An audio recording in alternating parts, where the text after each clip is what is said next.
Are you ready? Let's get started. Kingdom Hearts. Oh, Kingdom Hearts. Where do we begin? Well, first and foremost, the camera. A wonky, jerky, often downright uncooperative mess that seemed to take sadistic pleasure in getting stuck behind scenery or forcing you to fight blind. And then there's the gummy ship segments, which feel like an entirely separate, stupid, and frankly boring game shoehorned into an otherwise enjoyable action RPG. Finally, we can't ignore the overwhelming and deeply confusing story, one that would only get more convoluted as the series went on. Well, if that is the aim of this game, then it has executed it perfectly. Kingdom Hearts Chain of Memories. Chain of Memories, the game that took Kingdom Hearts' action-oriented gameplay and said, you know what this needs? Cards! Yes, the card-based battle system was, to put it mildly, divisive and added a layer of frustration to combat that simply didn't need to be there. While we're on the subject, let's address the repetitive nature of the game. Each floor of Castle Oblivion is essentially a reskin of the last, with bland rooms and a lack of variety that made exploring feel like a chore. Finally, the story is yet another convoluted mess that feels more like a side story meant to pad out the series than a true sequel. Kingdom Hearts 2. Kingdom Hearts 2, the sequel we all waited for, only to be greeted by one of the most tedious, slow-paced intros in gaming history. Yes, there are tons of people saying that Roxas section is a slog and it takes far too long to get to the actual meat of the game. Then there's the world design for a game all about visiting magical Disney locales. Some of the worlds in Kingdom Hearts 2 are shockingly empty and lifeless.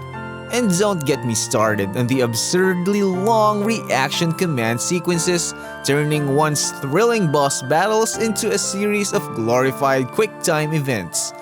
Finally, the story. Oh, the story. If you thought the first game was confusing, Kingdom Hearts 2 takes it to new, dizzying heights of convolution. Way to go, Nomura. Kingdom Hearts 358 over 2 days. Kingdom Hearts 358 over 2 days, the game that dared to ask, what if Kingdom Hearts, but on the Nintendo DS? Unfortunately, the answer was a watered-down, clunky experience that felt like a pale imitation of its console counterparts. The controls were awkward and uncomfortable, with the DS's limitations forcing players to wrestle with an even worse camera than the first game. The mission structure was repetitive, with players revisiting the same worlds and fighting the same enemies over and over again. And the story, while providing some interesting insights into Organization 13, was yet another tangled web of confusion that did little to justify the game's existence. Kingdom Hearts Recoded. Oh, Recoded! The game that nobody asked for and even fewer people needed. A bizarre amalgamation of gameplay styles, Recoded took the already confusing formula and added strange, often ill-fitting mechanics like side-scrolling platforming and turn-based battles. The graphics, while impressive for the DS, were still a far cry from the lush visuals of the console games, and the controls remained clunky and imprecise. Worst of all, though, was the story. A largely inconsequential narrative that did next to nothing to advance the overall plot, leaving players to wonder why did they even bother at all. Kingdom Hearts Birth by Sleep. Birth by Sleep, the prequel that took us back to the origins of the series, only to leave us questioning why we wanted to go there in the first place. Let's talk about the command deck system, which, while an interesting idea, became a micromanagement nightmare. forcing players to constantly fiddle with their abilities instead of focusing on the action. And the pacing. Oh, the pacing. By splitting the game into 3 separate campaigns, players were forced to retreat the same ground, face the same enemies, and even fight the same bosses multiple times. The worlds themselves felt emptier and more lifeless than ever, with exploration often feeling like a chore rather than a joy. And of course, the story. Another tangled mess of plot lines that only served to further muddle an already convoluted narrative. Kingdom Hearts 3D Dream Drop Distance. Kingdom Hearts 3D Dream Drop Distance, or as I like to call it, Kingdom Hearts, the one with the really weird name. But a weird name is the least of this game's problems. The drop system, which forces players to constantly switch between Sora and Riku, is not only annoying but actively disrupts the flow of gameplay. Speaking of disruptions, let's talk about the Dream Eaters. Cute? Sure. But also, a bizarre Pokemon-esque addition that felt completely out of place in a Kingdom Hearts game. The world design, again, leaves much to be desired with large empty spaces and little to interact with.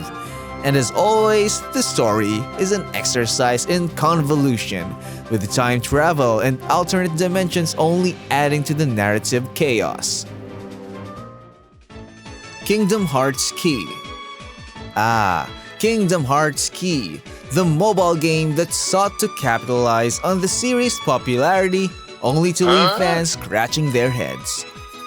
As a free-to-play game, it was riddled with microtransactions and the inevitable, insidious pay-to-win elements that plague so many mobile titles. The gameplay itself was stripped down and simplified, feeling like a hollow shell of the Kingdom Hearts experience fans knew and loved. The story, taking place centuries before the main series, seemed disconnected and, quite frankly, unnecessary, doing little to enhance or clarify the overarching narrative. And let's not forget the game's eventual discontinuation, leaving players who invested time and money into the game feeling more than a little cheated. Kingdom Hearts 3.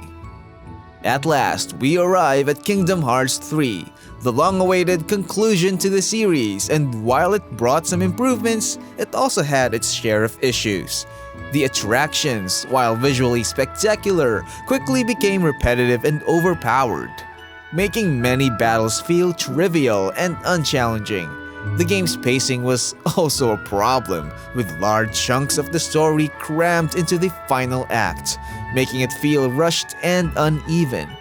The worlds, while more expansive and visually impressive than ever, still felt empty, with little to do beyond the main story quests. And of course, the story, for all its attempts to tie up loose ends and provide closure, it remained a tangled, confusing mess that left many players unsatisfied.